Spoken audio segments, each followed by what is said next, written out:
Hey everybody!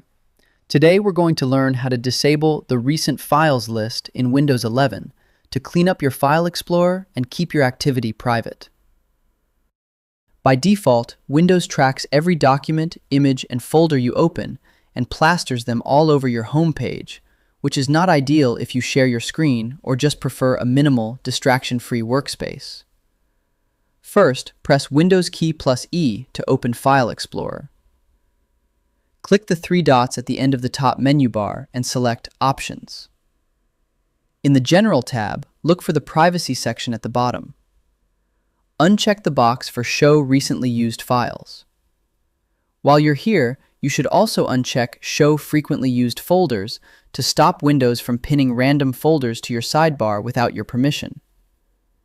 Now, click the Clear button next to Clear File Explorer History to wipe out any files that are currently being tracked.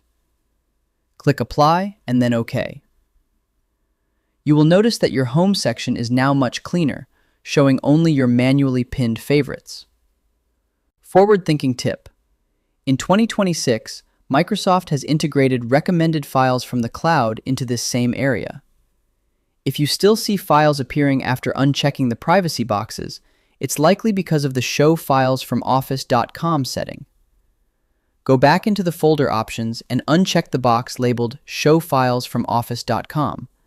This stops Windows from reaching into your OneDrive or work account to suggest recent documents you might have opened on other devices.